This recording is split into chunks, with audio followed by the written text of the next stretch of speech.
Right, this video was coming eventually.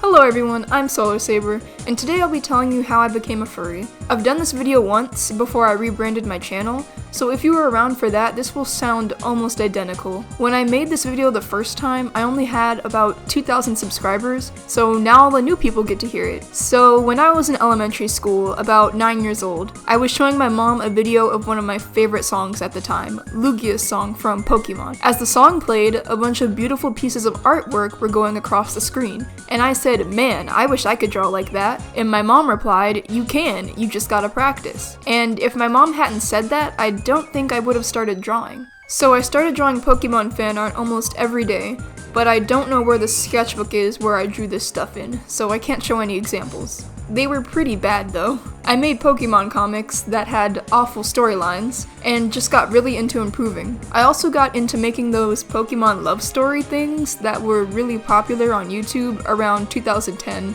but that's a little too cringy to get into. When I turned 10, I started reading Warriors. I got really into it and read the books that were out at the time at lightning speed. I remember being so into it that I looked up extra information and fun facts about the cats online, and came across fan art. Because I was still drawing Pokemon fan art pretty often at the time, I thought, hey, Pokemon are basically animals, and cats are animals, so I can draw cats too. So of course I made a DeviantArt, and put all my cringy Warriors fan art and original characters on there. I'll probably put up some of it right now so you can see just how bad my art was when I first started. This was also when I started animating. Remember all those furry animation memes from 2011? Yeah, I was a part of that. Anyway, around the time I had started drawing Warriors, I had turned 11 and discovered anime. I don't really remember how I came across it, but the first anime I ever watched was Tokyo Mew Mew. I was obsessed with this show. I went through a short magical cat girl phase because of this show. I got really into it and actually ended up convincing myself that I was a magical cat girl. Now that I think about it, this was really embarrassing.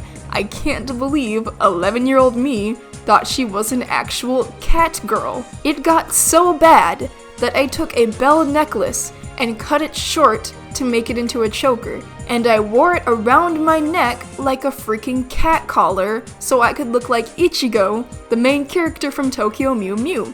And no one stopped me! My mom actually helped me make it, and I can't believe she let me do that. I wore this collar to school for 3 days. 3 days. Just thinking about it, I still get so embarrassed. Oh god, I'm pretty sure at this point not only did I think I was a magical cat girl, but I thought I could also be a warrior cat.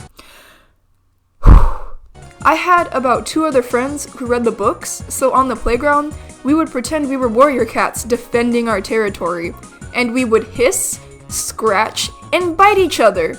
It was so bad that the teachers had to stop us. Just freaking feral children. I made up this story that I told all my friends, that at night, this is ridiculous, at night I would turn into a cat and go into Wildlife Town and have adventures, when I was really just telling them the plot of Tokyo Mew Mew and self-inserting myself as Ichigo. It was stupid.